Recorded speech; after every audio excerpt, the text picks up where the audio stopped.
चलिए नया चैप्टर शुरू करते हैं। Advance tax, new chapter advance tax. Government चाहती है एसएससी अपना टैक्स एडवांस में ही पे कर दे ताकि गवर्नमेंट को early tax collection, fast tax collection हो जाए, टैक्स का पैसा जल्दी मिल जाए। तो गवर्नमेंट बोलती है कि ईयर एंड होने से पहले ही आप इस ईयर का टैक्स एडवांस में भर दीजिए। मतलब अभी रेस्पेक्टिव ईयर एंड ही नहीं हुआ है, उस ईयर की इनकम का टैक्स आप एडवांस में पे कर दीजिए। तो बहुत ही खास बात कि ईयर एंड होने से पहले गवर्नमेंट उस ईयर की इनकम पर गवर्नमेंट टैक्स पे करवा देना चाहती है एसएससी से। तो गवर्नमेंट कहती है एसएससी आप अपना टैक्स एडवांस में पे करिए। ठीक है, तो एडवांस टैक्स पेमेंट करने की लायबिलिटी कब अराइज होगी, कब किस एसएससी को अपना टैक्स एडवांस भरने की लायबिलिटी अराइज होगी? तो section 208, who is liable to pay advance tax. Tax advance में किसको पे करना है, किसकी लायबिलिटी है? एक ऐसा एसएससी को एडवांस में टैक्स पे करने की लायबिलिटी तभी है जब उसकी टैक्स लायबिलिटी मतलब यहां पर हम लेंगे इसकी estimated tax liability TDS TCS की क्रेडिट क्लेम करने के बाद एसएससी का किसी दूसरे पर्सन ने टीडीएस डिडक्ट किया या एसएससी से किसी ने टीसीएस कलेक्ट किया, उसकी क्रेडिट एसएससी को मिलनी है। तो वो टीडीएस टीसीएस की क्रेडिट डिडक्ट करने के बाद, लेस करने के बाद, अगर अब भी टैक्स भरना निकलता है या तो 10,000 या 10,000 से ज्यादा, टैक्स 10,000 या 10,000 से ज्यादा भरना निकलता है टीडीएस टीसीएस की क्रेडिट क्लेम करने के बाद, तो ऐसे एसएससी अपना टैक्स एडवांस में पे करने के लिए लायबल माने जाएंगे।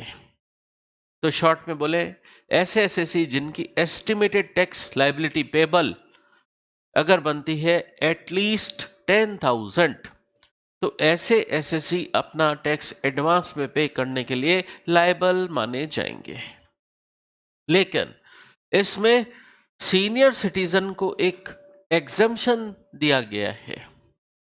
सीनियर सिटीजन को अपना टैक्स एडवांस में पे नहीं करना है, उसको एक एग्जम्पशन दिया है कि वो एडवांस टैक्स पे नहीं करे अगर कुछ कंडीशन सेटिस्फाई होती हैं। तो पहली कंडीशन, वो सीनियर सिटीजन है, उसकी एज कम से कम 60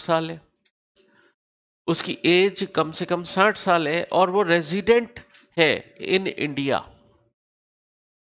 और उसकी एज कम से कम 60 साल है। तो मतलब रेजिडेंट सीनियर सिटीजन, और सबसे खास बात, उसके पीजीबीपी इनकम नहीं होनी चाहिए, ये तीनों कंडीशंस फुलफिल हो जाएं तो इस रेजिडेंट सीनियर सिटीजन को अपना टैक्स एडवांस में पे नहीं करना रहेगा। और अगर इस रेजिडेंट सीनियर सिटीजन का टैक्स अगर बनता भी है तो एडवांस में पे करने की लायबिलिटी नहीं है। तो ये अगर टैक्स बनता भी है तो कब पे करे? At the time of filing income tax return. ये जब अपना रिटर्न फाइल करेगा तब टैक्स पे कर देगा।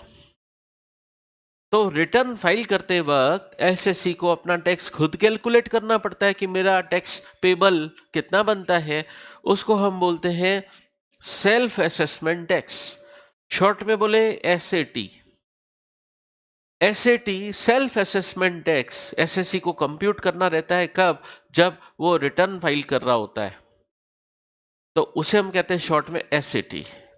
इसका सेक्शन है सेक्शन 140 कैपिटल ए। ये सेक्शन भी आगे हम डिटेल में पढ़ेंगे। ठीक है, तो हमने क्या पढ़ा? कि ऐसे एसएससी जिनकी estimated tax liability after claiming TDS TCS credit at least 10,000 बनती है, 10,000 बनती है या 10,000 से ज्यादा बनती है, तो ऐसे एसएससीज को अपना टैक्स एडवांस में पे करना होगा। एडवांस में पे करना होगा मतलब क्या, अभी ईयर एंड ही नहीं हुआ है तो उसको इस ईयर का टैक्स अभी रनिंग ईयर के दौरान ही पे कर देना रहेगा। लेकिन अभी हमने पढ़ा रेजिडेंट सीनियर सिटीजन को छूट है अगर उसके पीजीबीपी इनकम नहीं है, तो वो at the time of filing ITR अपना टैक्स पे कर सकता है। तो हमने सेक्शन 208 पढ़ा, कौन से एसएससी लायबल है एडवांस टैक्स पे करने के लिए। अब इसके बाद आता है सेक्शन 209। सेक्शन 209 में बताया जा रहा है कि एडवांस टैक्स जो पे करना है कंप्यूट कैसे किया जाए, कैलकुलेट कैसे किया जाए। इसका part A computation made by the assessee, मतलब कंप्यूटेशन एसएससी को खुद करना होगा। एसएससी खुद ही कैलकुलेट कर ले कि मेरी एडवांस टैक्स पेमेंट की क्या लायबिलिटी बनती है, तो वो कैसे कैलकुलेट करे अपना एडवांस टैक्स जो उसे पे करना है। पहला step 1, compute total income. SSC अपनी टोटल इनकम कंप्यूट करे, किस ईयर की, रेलेवेंट प्रीवियस ईयर की। रेलेवेंट प्रीवियस ईयर की टोटल इनकम कंप्यूट करे, लेकिन अभी तो ईयर एंड ही नहीं हुआ है, तो उसके पास अपनी एग्जैक्ट इनकम अवेलेबल नहीं है, डिटेल अवेलेबल नहीं है, तो उसे ये जो टोटल इनकम लेनी है वो एस्टिमेटेड बेसिस पर लेनी है। एस्टिमेटेड बेसिस पर एसएससी अपनी टोटल इनकम उठाए, फिर उस पर बेसिक टैक्स कंप्यूट कर ले, उस पर वो बेसिक टैक्स कंप्यूट कर ले। जो स्टेप 1 में टोटल इनकम आई एस्टिमेटेड बेसिस पर, उस पर एसएससी करंट ईयर में जो टैक्स रेट अप्लीकेबल है उससे बेसिक टैक्स कंप्यूट कर ले, और टैक्स कंप्यूट करते वक्त उसे एग्रीकल्चरल इनकम भी अप्लाई करनी है। एग्रीकल्चरल इनकम पर जो पार्शियल इंटीग्रेशन की स्कीम होती है वो भी अप्लाई करनी है। हम समझ चुके हैं agricultural income in India exempt है सेक्शन 10(1) में, बट इस पे पार्शियल इंटीग्रेशन की स्कीम लगती है। ये एसएससी की टैक्स लायबिलिटी को कंप्यूट करते वक्त कंसीडर की जाती है। तो अगर एग्रीकल्चरल इनकम है तो पार्शियल इंटीग्रेशन की स्कीम भी अप्लीकेबल हो जाएगी, ये बेसिक टैक्स कंप्यूट करते वक्त। फिर एसएससी इस बेसिक टैक्स में सरचार्ज अगर एसएससी पर अप्लीकेबल है तो ऐड कर दे बेसिक टैक्स में, और 4% हेल्थ एंड एजुकेशन सेस भी ऐड कर दे, तो उसका टोटल टैक्स आ जाएगा। ये सब करने के बाद उसका टोटल टैक्स आ जाएगा। टोटल टैक्स आने के बाद एसएससी उसमें से रिलीफ लेस करे। रिलीफ लेस करे कौन कौन से सेक्शन की, सेक्शन 86। सेक्शन 86 की रिलीफ आप सीए फाइनल में पढ़ोगे, पार्टनर को मिलती है जो किसी पार्टनरशिप फर्म में काम करता है। तो जब आप सीए फाइनल में, अभी तो आपने इंटर लेवल पर असेसमेंट ऑफ इंडिविजुअल पढ़ा, सीए फाइनल में असेसमेंट ऑफ पार्टनरशिप फर्म आएगा, तो वहां पर ये 86 की रिबेट पार्टनर को मिलती है। तो अगर कोई पर्सन पार्टनर है उसको 86 की रिबेट मिलेगी, तो वो यहाँ लेस हो जाएगी। 89 की रिबेट हम पढ़ चुके हैं, 89 की रिबेट सीए इंटर के कोर्स में है। असेसमेंट ऑफ इंडिविजुअल चैप्टर में हम पढ़ चुके हैं। और सेक्शन 90 ए और 91 ये कौन सी रिलीफ कहलाती है, ये मैं बता चुका हूं असेसमेंट ऑफ इंडिविजुअल के वक्त, ये कहलाती है double taxation relief. Double taxation relief. Double taxation relief क्या होती है, मैंने बोला एसएससी को इंडिया में इनकम है और फॉरेन में भी इनकम है। एसएससी को फॉरेन में इनकम है, तो एसएससी मान लो ऑर्डिनरली रेजिडेंट है, तो फॉरेन इनकम पर उसको इंडिया में भी टैक्स देना रहता है और फॉरेन में भी टैक्स देना रहता है। तो सेम इनकम दो दो कंट्रीज में टैक्सेबल हो रही है। सेम इनकम पर दो दो कंट्रीज में टैक्स लग रहा है, तो मतलब डबल टैक्सेशन हो रहा है। तो डबल टैक्सेशन होने पर सेक्शन 90, 90A, 91 में रिलीफ मिलती है।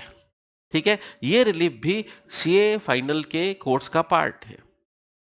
इंटरमीडिएट लेवल पर सिर्फ सेक्शन 89 की रिलीफ है कोर्स में। खैर, रिलीफ जितनी भी है, चाहे सेक्शन 86 की है, 89 की है, 90, 90 है, 91 की है, सब लेस होगी। तो रिलीफ टोटल टैक्स में से लेस हो जाएगी। रिलीफ लेस होने के बाद एसएससी की फाइनल टैक्स लायबिलिटी आ जाएगी। अब इसमें से वो टीडीएस टीसीएस की क्रेडिट क्लेम कर ले, जो किसी ने उसका अगर टीसीएस है तो एक्चुअली डिडक्ट किया है, और अगर टीसीएस है तो उससे एक्चुअली कलेक्ट हुआ है।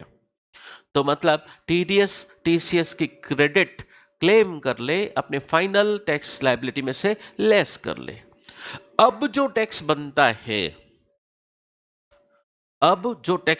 है, अगर वो 10,000 या 10,000 से ज्यादा बनता है तो एसएससी एडवांस में टैक्स पे करने के लिए लायबल माना जाएगा। ठीक है, तो हमने पढ़ा एसएससी एडवांस में टैक्स पे करने के लिए लायबल कब माना जाता है, जब उसकी एस्टिमेटेड टोटल इनकम पर उसकी estimated tax liability TDS TCS की क्रेडिट क्लेम करने के बाद अगर एटलीस्ट 10,000 है, तो इस तरीके से एसएससी अपना एडवांस टैक्स कितना भरना है, कितना पे करना है, कैलकुलेट कर ले। और कैलकुलेट करने के बाद पे करना है। पे कैसे करना है वो डिटेल में समझेंगे। इंस्टॉलमेंट वाइज पे होगा, पूरा एक साथ पे नहीं करवाएंगे, इंस्टॉलमेंट्स में पे करना रहेगा। ठीक है, बट अभी अपने कितना पे करना है एडवांस टैक्स वो कैलकुलेट कर लिया है। इंस्टॉलमेंट वाइज कैसे जमा होगा अभी थोड़ी देर में समझेंगे। फिर ये तो एसएससी ने कैलकुलेट किया कि मेरे को एडवांस में कितना टैक्स पे करना रहेगा। कुछ केसेस में एसेसिंग ऑफिसर को भी पावर दिया गया है कि एसएससी को एडवांस में कितना टैक्स पे करना है एसेसिंग ऑफिसर कंप्यूट कर सकता है। वैसे प्राइमरीली एसएससी जिम्मेदार है एडवांस में टैक्स कितना भरना है, उसकी एडवांस टैक्स लायबिलिटी कितनी बनती है, ये एसएससी को खुद ही कैलकुलेट करना होता है। एसेसिंग ऑफिसर यूं नहीं है कि कोई भी एसएससी इनकम टैक्स डिपार्टमेंट चला जाए और एसेसिंग ऑफिसर को बोले मेरे टैक्स कैलकुलेट करके बताओ, एडवांस में मैं कितना भरूं कैलकुलेट करके बताओ। ये सर्विस देने के लिए इनकम टैक्स डिपार्टमेंट नहीं है। एसएससी को खुद अपना एडवांस टैक्स कैलकुलेट करना होगा। तो प्राइमरीली तो ये एसएससी की खुद की ड्यूटी है कि एडवांस टैक्स कंप्यूट करे और पे कर दे। लेकिन एसेसिंग ऑफिसर को पावर दिया गया है कि एसएससी का एडवांस टैक्स पेबल कितना बनता है एसेसिंग ऑफिसर भी कैलकुलेट कर ले। अभी हमने ऊपर देखा जब एसएससी ने कैलकुलेट किया अपना एडवांस टैक्स, एसएससी ने भी अपनी टोटल इनकम उठाई और वो भी एस्टिमेटेड बेसिस पर कि मेरे को अभी इस करंट ईयर में कितनी इनकम होगी, उसने एस्टिमेट लगाया इनकम का। एसएससी को खुद अपने इनकम की एग्जैक्ट डिटेल अवेलेबल नहीं है कि ईयर एंड तक मेरे को टोटल इनकम कितनी होगी, इसलिए एसएससी ने खुद ने भी अपनी इनकम एस्टिमेटेड बेसिस पर ली। जब एसएससी को खुद ही अपनी इनकम का एग्जैक्ट डिटेल अवेलेबल नहीं है तो एसेसिंग ऑफिसर को कैसे पता पड़ेगा कि एसएससी की इनकम कितनी होगी। तो assessing officer advance tax liability का एस्टिमेट कैसे लगाएगा, तो उसके स्टेप्स पढ़ते हैं। स्टेप्स पढ़ने से पहले हम एक छोटी सी बात समझते हैं। स्टेप्स समझने से पहले हम कुछ छोटी सी बात समझते हैं। कुछ बैकग्राउंड में क्लियर होना चाहिए आपको, कुछ प्रोविजंस। तो पहले उन प्रोविजंस को लेकर बातें क्लियर करता हूं, उसके बाद ही असेसिंग ऑफिसर का कंप्यूटेशन आपको समझ आएगा। पहली बात, एसएससी अपने रिटर्न में जो भी टोटल इनकम बताता है, टोटल इनकम पर टैक्स निकालता है। तो एसएससी ने जो इनकम रिटर्न के अंदर बताई है, खुद ही चला के डिस्क्लोज की है, वो कहलाती है रिटर्न इनकम। रिटर्न इनकम जो एसएससी खुद ही डिस्क्लोज करता है इनकम टैक्स के रिटर्न के अंदर, वो इनकम कहलाती है रिटर्न इनकम। जैसे एसएससी ने अपनी इनकम बताई है 10 लाख, ठीक है। अब रिटर्न फाइल कर दिया एसएससी ने, उसमें इनकम बता दी 10 लाख। जब एसएससी का रिटर्न फाइल हो जाता है, उसके बाद इनकम टैक्स डिपार्टमेंट का काम शुरू होता है। Income tax department external sources से पता लगाता है कि एसएससी की 7 लाख की इनकम और भी है जो एसएससी ने अपने रिटर्न में डिस्क्लोज नहीं की है। यह बात एसेसिंग ऑफिसर को एक्सटर्नल सोर्सेस से पता पड़ी कि एसएससी ने अपनी एक 7 लाख की इनकम हाइड की है, छुपाई है। तो वो एसएससी को नोटिस देगा कि हमें एक्सटर्नल सोर्सेस से पता पड़ा है कि एक 7 लाख की इनकम आपकी और है जो आपने छुपाई है, रिटर्न में डिस्क्लोज नहीं की है। फिर एसएससी उस नोटिस के कंप्लायंस में इनकम टैक्स डिपार्टमेंट में हाजिर होगा और एविडेंसेस फर्निश करेगा। सपोज एसएससी एविडेंसेस फर्निश करता है, लेकिन उससे एसेसिंग ऑफिसर सेटिस्फाई नहीं होता है और ये प्रूव हो जाता है कि यस, एसएससी ने इनकम छुपाई थी। तो इनकम टैक्स ऑफिसर बोलेगा आपने 7 लाख की इनकम तो बताई है, नहीं 10 लाख की इनकम तो रिटर्न में बताई है, 10 लाख की तो बताई है, ये 7 लाख की आपने इनकम छुपाई है। तो मैं आपकी इनकम में एडिशंस करता हूं 7 लाख का जो आपने इनकम छुपाई। इसे बोलते हैं additions made by assessing officer. तो 7 लाख का एडिशन हो गया। तो अब एसेसिंग ऑफिसर ऑर्डर पास करेगा कि आपकी इनकम इस ईयर की 10 लाख नहीं थी, 17 लाख थी। तो ये जो 17 लाख है, इसे कहा जाता है एसेस्ड इनकम। इसे कहा जाता है एसेस्ड इनकम। ये एग्जांपल जस्ट मैंने इसलिए लिया, मेरे को क्लियर करना था रिटर्न इनकम क्या होती है और एसेस्ड इनकम क्या होती है। क्लियर हो गया? रिटर्न इनकम और एसेस्ड इनकम में डिफरेंस समझ आ गया।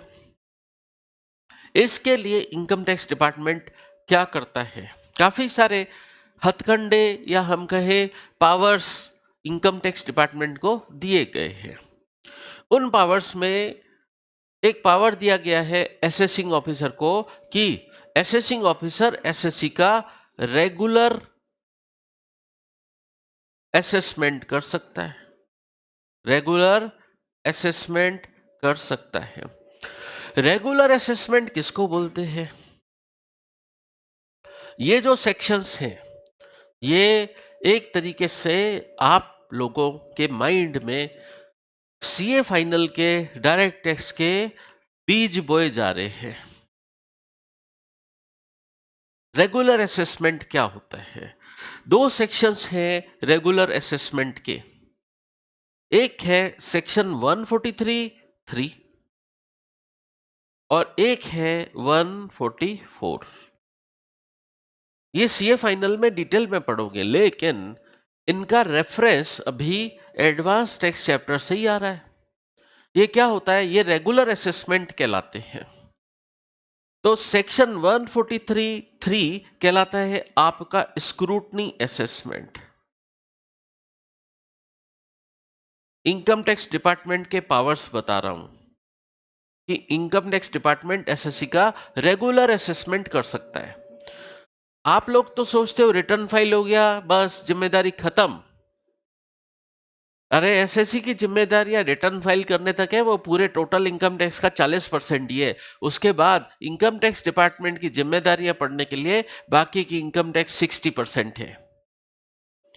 इंटरमीडिएट लेवल तक टोटल डायरेक्ट टैक्स का 40% ही पढ़ाया जाता है कि एसएससी को ये करना है, ये करना है। बाद में इनकम टैक्स डिपार्टमेंट को जो करना है वो तो सीए फाइनल में पढ़ोगे, टोटल डायरेक्ट टैक्स का रिमेनिंग 60% पोर्शन। तो scrutiny assessment test section 143 subsection 3 और 144 कहलाता है best judgement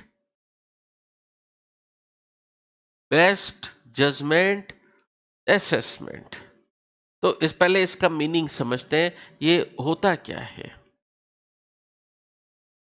scrutiny assessment, SSC ने रिटर्न फाइल किया, एसएससी ने आईटीआर फाइल किया, उसमें पूरी इनकम नहीं बताई। असेसिंग ऑफिसर को डाउट हुआ, असेसिंग ऑफिसर ने स्क्रूटनी का नोटिस दिया कि आप हाजिर होइए, आप अपनी इनकम जो आपने रिटर्न में बताई है उसके सपोर्ट में क्या क्या एविडेंसेस दे सकते हो, दे दीजिए।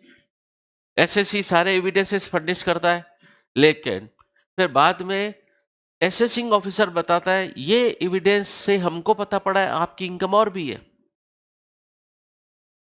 या एसएससी ने कोई फॉल्स गलत डिडक्शन क्लेम कर लिया था, तो फिर वो डिडक्शन रिजेक्ट हो जाएगा। रिजेक्ट हो जाएगा मतलब एसएससी की इनकम में एडिशन कर दिया जाएगा। तो ये सब रेगुलर असेसमेंट के टाइमिंग पर होता है। रेगुलर असेसमेंट होता कब है? रेगुलर असेसमेंट के दो पार्ट हैं। स्क्रूटनी असेसमेंट, स्क्रूटनी असेसमेंट कब होता है? If SSC files ITR. SSC return तो फाइल करता है, लेकिन उसमें कुछ गलत डिडक्शंस क्लेम कर लेता है। असेसिंग ऑफिसर उसको नोटिस देता है और बोलता है ये डिडक्शन जो आपने क्लेम किए ना, उनके एविडेंसेस मुझे दिखाओ। एसएससी कोई एविडेंस फर्निश नहीं कर पाता, तो जैसे प्रूव हो जाता है कि एसएससी ने फॉल्स डिडक्शन क्लेम किए। असेसिंग ऑफिसर वो डिडक्शन रिजेक्ट कर देगा और एसएससी की इनकम में एडिशन कर देगा। तो स्क्रूटनी असेसमेंट होता है 143(3). ये असेसिंग ऑफिसर को पावर दिया गया है कि वो एसएससी का स्क्रूटनी असेसमेंट कर सकता है।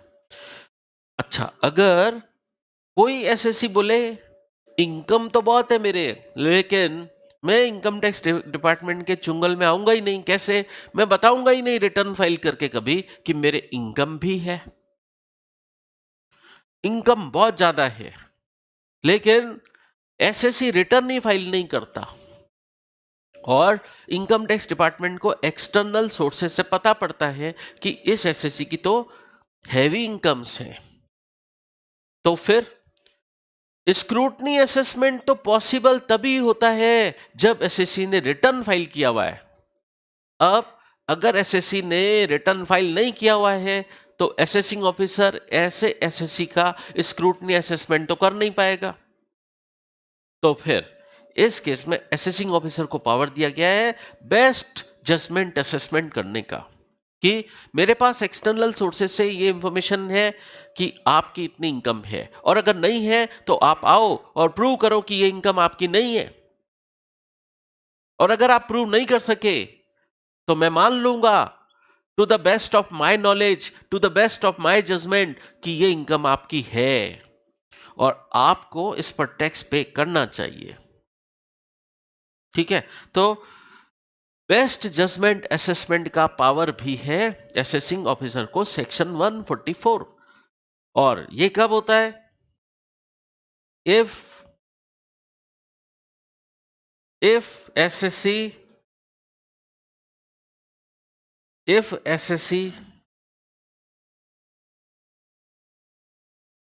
does not file does not file ITR, अगर एसएससी रिटर्न फाइल नहीं करता है तो असेसिंग ऑफिसर एसएससी का बेस्ट जजमेंट असेसमेंट कर सकता है। ठीक है, तो ये दोनों ही हैं, जो स्क्रूटनी असेसमेंट और बेस्ट जजमेंट असेसमेंट, ये दोनों ही कहलाते हैं रेगुलर असेसमेंट।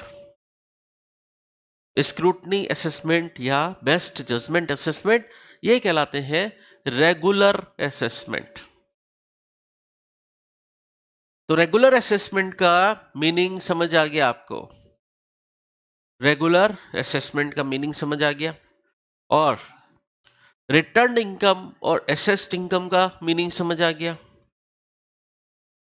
ठीक है, ये सिर्फ एक आगे बात समझानी है, इसलिए मैंने थोड़ा बैकग्राउंड दिया है। अब बात समझनी है, जिसके लिए ये सब हमने तामझाम किया, बैकग्राउंड क्रिएट किया हमने यहां पर, तो समझते हैं बात।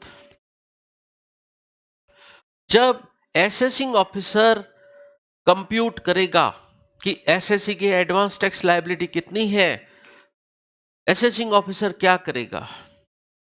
असेसिंग ऑफिसर के पास एसएससी की करंट ईयर की इनकम की डिटेल तो अवेलेबल है ही नहीं। करंट ईयर की इनकम की डिटेल असेसिंग ऑफिसर के पास अवेलेबल नहीं है, तो असेसिंग ऑफिसर क्या करेगा? कंप्यूट और take total income of the assessee. अब ध्यान से सुनना, ध्यान से सुनना, किस करंट ईयर की इनकम वो नहीं उठाएगा।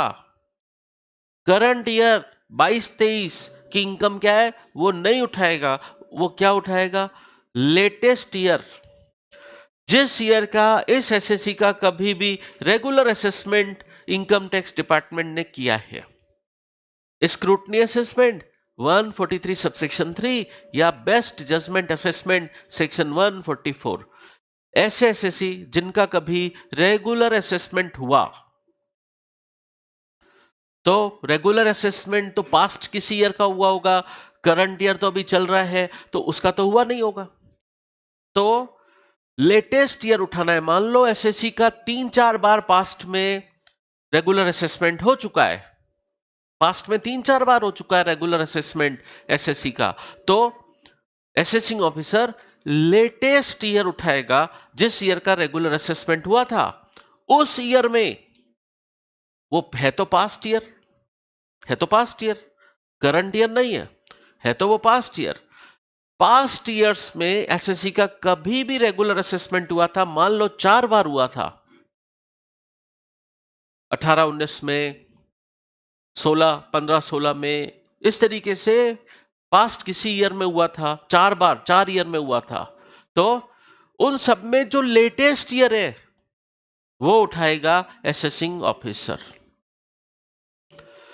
और उस ईयर में एसएससी ने जो टोटल इनकम बताई थी, मान लो रेगुलर असेसमेंट एसएससी का लेटेस्ट हुआ था 2016-17 में, तो 16-17 की टोटल इनकम उठा लेगा असेसिंग ऑफिसर, और ये मान लेगा कि यही इनकम एसएससी को 22-23 में भी हुई होगी। तो असेसिंग ऑफिसर के एस्टीमेट लगाने का तरीका ये रहेगा।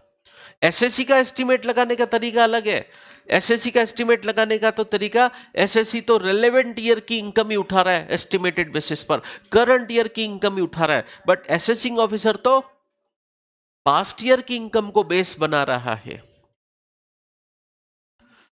जिस ईयर में एसएससी का लेटेस्ट ईयर, जिस भी ईयर में एसएससी का कभी रेगुलर असेसमेंट हुआ था, उस ईयर में एसएससी की टोटल इनकम क्या थी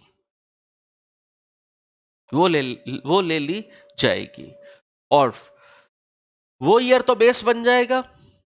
एक ईयर फिक्स कर लिया कि जिस ईयर में एसएससी का कभी रेगुलर असेसमेंट हुआ था, उस ईयर में एसएससी की टोटल इनकम क्या थी लिख दी जाएगी, और उसके बाद के सब्सिक्वेंट ईयर्स में की लिस्ट भी बना दी जाएगी, उन सब्सिक्वेंट ईयर्स में एसएससी की टोटल इनकम क्या थी। मतलब काफी सारे ईयर्स की इनकम लिखी जाएगी। सबसे पहले पकड़ा जाएगा वो लेटेस्ट ईयर जिसमें कभी एसएससी का रेगुलर असेसमेंट हुआ था, उस पास्ट ईयर में एसएससी की इनकम क्या थी वो लिख दी। सब्सिक्वेंट ईयर्स की भी इनकम उठाई जाएगी और सब्सिक्वेंट ईयर्स में इनकम क्या थी वो लिख दी जाएगी। ठीक है, तो काफी सारे ईयर्स की इनकम सामने आ गई। अब इसमें से भी असेसिंग ऑफिसर बोलेगा जिस ईयर में इनकम हायर है वो मानूंगा। अरे ये तो पास्ट ईयर की इनकम है, ये तो पास्ट ईयर की इनकम है, आप उसको बेस मान रहे हो। बट असेसिंग ऑफिसर के कंप्यूट करने का टोटल एडवांस टैक्स लायबिलिटी क्या बनती है, उसके लिए जो टोटल इनकम उठानी है उसके पास टोटल इनकम उठाने का यही तरीका है। उसके पास जो इंफॉर्मेशन अवेलेबल है कि on an average past year में एसएससी इतनी इनकम कमाता रहा है, तो मैं ये मानता हूं कि इस करंट ईयर में भी वो इतना कमाएगा। ठीक है, तो हुआ क्या, स्टेप 1 में हमने उस लेटेस्ट ईयर को पकड़ा, असेसिंग ऑफिसर ने उस लेटेस्ट ईयर को पकड़ा जिस ईयर में एसएससी का कभी रेगुलर असेसमेंट हुआ था, उस ईयर में एसएससी की कितनी इनकम डिटरमाइन हुई थी। फिर उसके सब्सिक्वेंट ईयर्स में इंडिविजुअल ईयर की सब्सिक्वेंट ईयर्स की भी इंडिविजुअल ईयर की इनकम क्या थी। ठीक है, 3-4 साल आ गए, 3-4 साल की इनकम आ गई, उनमें से भी जो हायर इनकम है वो मान लेगा कि इस पर्टिकुलर ईयर में बहुत ज्यादा इनकम थी, इसको बेस मानता हूं, और उसको पकड़ लेगा और बोलेगा उस पास्ट ईयर में आपको इतनी इनकम हुई थी, तो मैं मानता हूं कि 22-23 प्रीवियस ईयर 22-23 में भी आपको इतनी इनकम होगी, मान लेता हूं, और तो हायर वो इनकम उठा लेगा।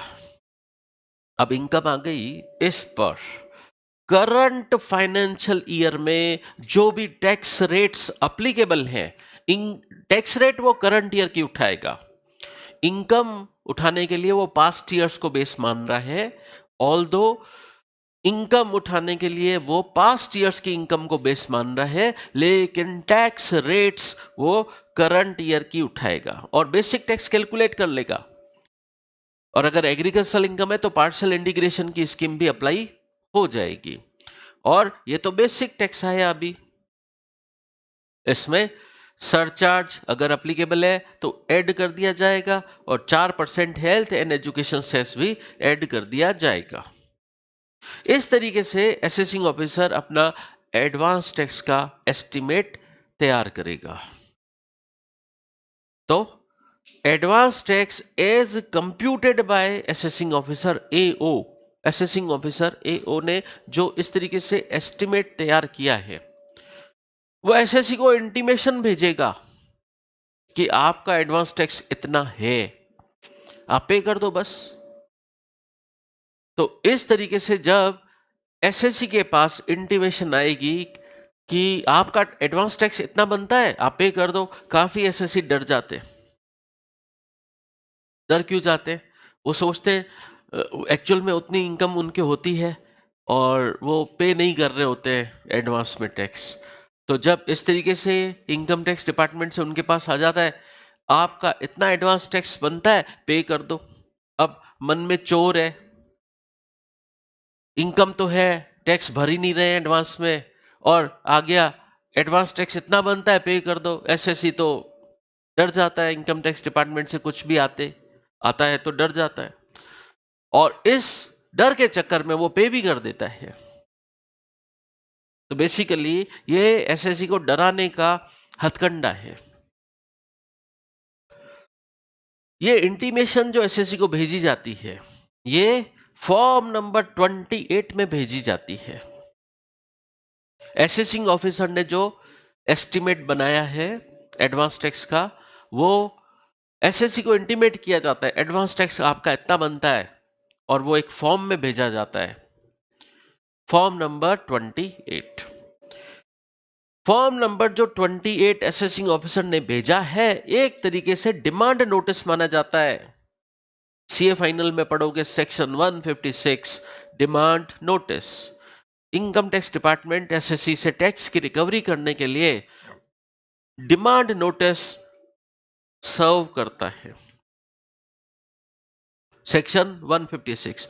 तो ये जो फॉर्म नंबर 28 असेसिंग ऑफिसर ने इशू किया है, इसे डिमांड नोटिस ट्रीट किया जाएगा।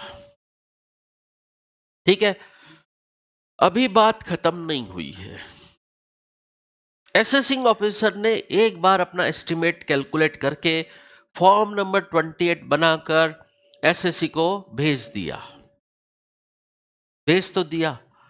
अब बाद में असेसिंग ऑफिसर ने फिर एस्टिमेट किया, फिर एस्टिमेट जब किया तो एस्टिमेट अब ज्यादा अमाउंट का निकल रहा है।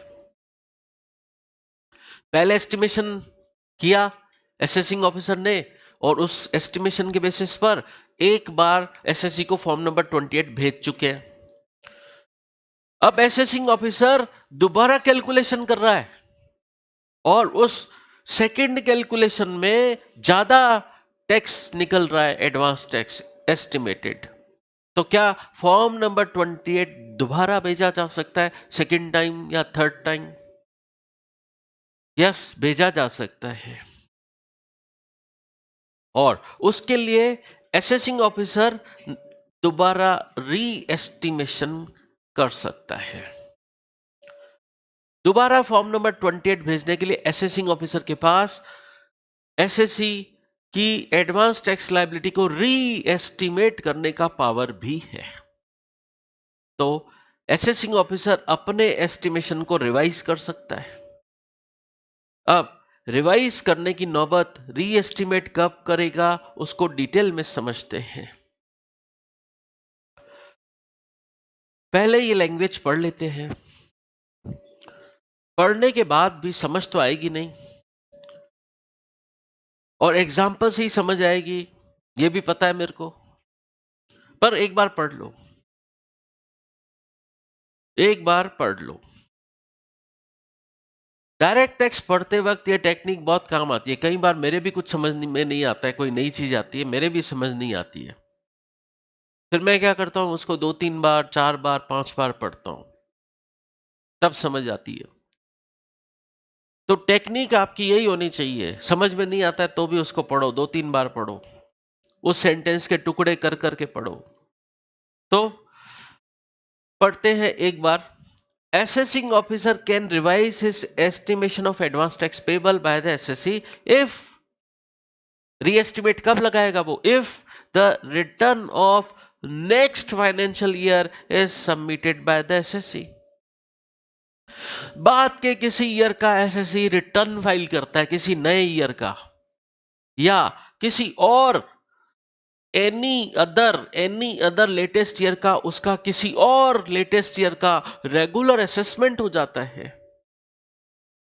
2 इवेंट बोले गए, एसएससी चला के किसी नए ईयर का रिटर्न फाइल करता है या किसी एनी अदर लेटेस्ट ईयर का रेगुलर असेसमेंट किसी हायर फिगर पे होता है, उसमें ज्यादा इनकम होती है। तो असेसिंग ऑफिसर बोलता है मैंने जो पहले एडवांस टैक्स का एस्टिमेट भेजा था फॉर्म नंबर 28 में, उसमें मैंने कम इनकम निकाल दी थी। अब एसएससी ने किसी नए साल का रिटर्न भरा है या उसके किसी एनी अदर लेटेस्ट ईयर का रेगुलर असेसमेंट कंप्लीट हुआ है और वो हायर फिगर पर हुआ है, तो अगर मैं वो हायर फिगर वाली इनकम लेता तो मेरा एडवांस टैक्स ज्यादा आता। तो अब असेसिंग ऑफिसर अपने इस एडवांस टैक्स के एस्टिमेट को रिवाइज करेगा, ठीक है, और ये रिवाइज्ड इंटीमेशन फिर फॉर्म नंबर 28 में एसएससी को भेजी जाएगी। तो इस बात को लेकर मैं एक एग्जाम्पल बनाता हूं। ये पॉइंट समझाने के लिए मैं एक एग्जाम्पल लेता हूं। फॉर एग्जाम्पल, आपका ईयर चल रहा है, मान लीजिए अभी 2022-23 के लिए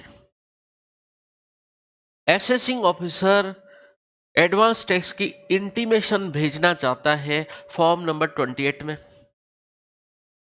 तो वो इस ईयर के कनेक्शन में एसएससी की इनकम एस्टिमेट करना चाहता है इस ईयर के कनेक्शन में कि 22-23 अभी करंट फाइनेंशियल ईयर चल रहा है, एसएससी की एडवांस टैक्स लायबिलिटी की इंटीमेशन मेरे को भेजनी है फॉर्म नंबर 28 में।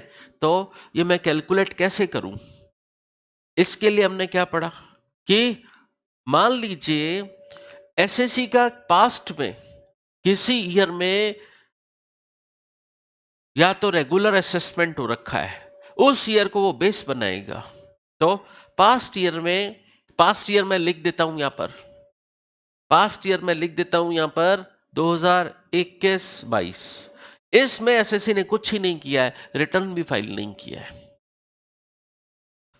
ठीक है, फिर इससे पुराने ईयर्स में 2020-21 में और 19-20 में और 18-19 में, इतने ईयर्स की डिटेल में लिख रहा हूं। इन ईयर्स में सबसे पहले एसएससी का 2018-19 में रेगुलर असेसमेंट हुआ था। इस ईयर में एसएससी का रेगुलर असेसमेंट हुआ था, मान लो 143.3 स्क्रूटनी असेसमेंट हुआ था। और असेसमेंट होने के बाद एसएससी के ऑफिसर जो इनकम निकालता है उसको क्या कहा जाता है? Assessed income. तो इस ईयर में स्क्रूटनी करके असेसिंग ऑफिसर ने एसेस्ड इनकम निकाली, मान लो 7 लाख। एसेस्ड इनकम निकाली 7 लाख। ठीक है, फिर इस ईयर के बाद फिर एक और ईयर का, मान लो नेक्स्ट ईयर का, उसका बेस्ट जजमेंट असेसमेंट हुआ 144। असेसमेंट हुआ तो इनकम एसेस हुई होगी, तो एसेस्ड इनकम इस ईयर की उसकी एसेस्ड इनकम थी सपोज 8 लाख। फिर उसने इस ईयर के बाद उसने रिटर्न फाइल किया, असेसमेंट नहीं हुआ उसका, कोई भी किसी भी सेक्शन में रेगुलर असेसमेंट नहीं हुआ, उसने 20-21 का रिटर्न फाइल किया और रिटर्न में इनकम बताई, तो उसको हम बोलते हैं रिटर्न इनकम। रिटर्न इनकम बताई है 10 लाख। अब इस ईयर का सिचुएशन ये दे रखी है, सारा डेटा ये दे रखा है, इस पर्टिकुलर ईयर में एसएससी की कितनी इनकम माने और उस पर करंट ईयर की टैक्स रेट अप्लाई करके एसएससी को एडवांस टैक्स की इंटीमेशन भेजनी है। तो ये कैसे कैलकुलेट हो कि इस ईयर के कनेक्शन में फॉर्म नंबर 28 भेजना है एसएससी को, और असेसिंग ऑफिसर कैलकुलेट करने बैठा है, कैलकुलेट कैसे करेगा ये समझते हैं। मैंने बोला असेसिंग ऑफिसर चेक करेगा कि लेटेस्ट ईयर, जिस ईयर में एसएससी का कभी रेगुलर असेसमेंट हुआ है, तो पास्ट में एसएससी का 2 बार रेगुलर असेसमेंट हुआ है। ठीक है, तो पास्ट में एसएससी का 2 बार रेगुलर असेसमेंट हुआ है, 18-19 में और 19-20 में। लैंग्वेज है लेटेस्ट ईयर उठाना है जिसमें उसका रेगुलर असेसमेंट हुआ हो, तो दोनों ईयर्स में से लेटेस्ट कौन सा है? दोनों ईयर्स में से, इन दोनों ईयर्स में से लेटेस्ट ईयर कौन सा है? 19-20। उस ईयर में एसएससी की कितनी इनकम एसेस हुई थी? 8 लाख। इसको बेस मानेगा, स्टेप 1। और इस ईयर के बाद, इस ईयर को पकड़ लिया कि जिस ईयर में एसएससी का लेटेस्ट में रेगुलर असेसमेंट हुआ है उस ईयर में इनकम कितनी थी और सबसेक्वेंट ईयर्स में कितनी इनकम है। तो सबसेक्वेंट ईयर्स में इनकम 10 लाख है। तो दोनों में से हायर इनकम वो इस 22-23 के लिए मान लेगा। तो इन दोनों ईयर्स में से हायर किस ईयर की इनकम है? 20-21 की कितनी है? 10 लाख। तो वो मान लेगा 22-23 में भी एसएससी की इनकम 10 लाख रहेगी, मान लेगा। और इस 10 लाख पर वो करंट ईयर में जो टैक्स रेट्स अप्लीकेबल है उसके हिसाब से टैक्स कैलकुलेट करके एडवांस टैक्स की इंटीमेशन भेज देगा फॉर्म नंबर 28 में। ठीक है। अब एक बार इंटीमेशन असेसिंग ऑफिसर ने भेज दी थी, एक बार भेज दी थी, लेकिन उसके बाद एसएससी ने मान लो किसी और ईयर का एसएससी का रेगुलर असेसमेंट हुआ, जैसे इस ईयर का फिर उसका रेगुलर असेसमेंट हो गया।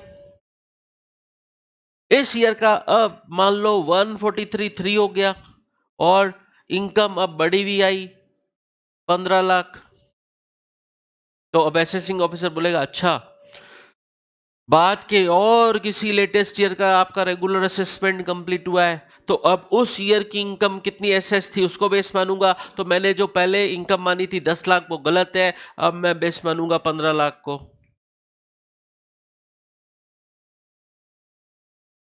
या बाद के किसी और ईयर का एसएससी रिटर्न फाइल करता है, तो मान लो 21-22 का रिटर्न फाइल नहीं हो रखा है, तो इस साल एसएससी रिटर्न फाइल करता है और उसमें रिटर्न इनकम बताता है 18 लाख। अब पहले 10 लाख का एस्टिमेट करते हुए असेसिंग ऑफिसर ये एडवांस टैक्स की इंटीमेशन भेज चुका था। दो स्टेप है, या तो किसी और लेटेस्ट ईयर का रेगुलर असेसमेंट हो या किसी और ईयर का सब्सिक्वेंट ईयर का एसएससी रिटर्न फाइल करता है और वो हायर फिगर पर है। तो क्या हायर फिगर पर हो रही हैं ये चीजें? तो असेसिंग ऑफिसर तो एस्टिमेट 10 लाख का लगाया था, अब उसे अपना एस्टिमेट क्या इस केस में चेंज करना पड़ेगा। इस केस में वो 15 लाख एस्टिमेट नया बनाएगा। फिर अगर दोबारा एसएससी बाद में किसी लेटेस्ट ईयर का और रिटर्न हायर फिगर पे फाइल कर देता है, तो फिर दोबारा 18 लाख एस्टिमेट के बेस पर एडवांस टैक्स की इंटीमेशन रिवाइज की जाएगी। बात समझ आ रही है? यही बातें तो सब सीए फाइनल में पढ़नी है आपको। इसीलिए मैंने बोला कि ये बातें ऐसी हैं कि सीए इंटर के स्टूडेंट्स में के मन में सीए फाइनल की डायरेक्ट टैक्स के बीज बोए जा रहे। इन्हीं बातों से आगे ये चिंगारी है, अभी सीए फाइनल में आग का रूप लेगी। ये बातें बहुत डिटेल में पढ़ोगे। सीए फाइनल में असेसमेंट प्रोसीजर आएगा, उस चैप्टर पर 15 से 20 नंबर के क्वेश्चंस आते हैं सिर्फ एक चैप्टर पर। ठीक है, चलिए, तो ये बात समझ आ गई आपको। यहां पर जो लिखा था, असेसिंग ऑफिसर एस्टिमेट रिवाइज कर सकता है अगर एसएससी किसी नेक्स्ट फाइनेंशियल ईयर का रिटर्न और फाइल करता है या किसी और एनी अदर लेटेस्ट ईयर का उसका असेसमेंट कंप्लीट होता है हायर फिगर पर। ठीक है, असेसिंग ऑफिसर को ये जो एस्टिमेट लगाने का पावर दिया गया है जस्ट प्रिकॉशनरी मेजर है। प्रिकॉशनरी मेजर है मतलब एसएससी को डराने के लिए है।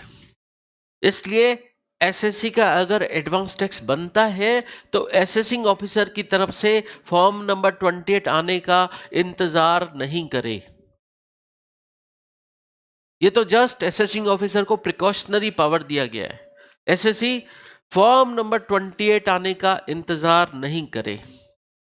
अब एक खास बात, ये जो फॉर्म नंबर 28 एओ भेजता है, असेसिंग ऑफिसर भेजता है, कब तक भेज सकता है?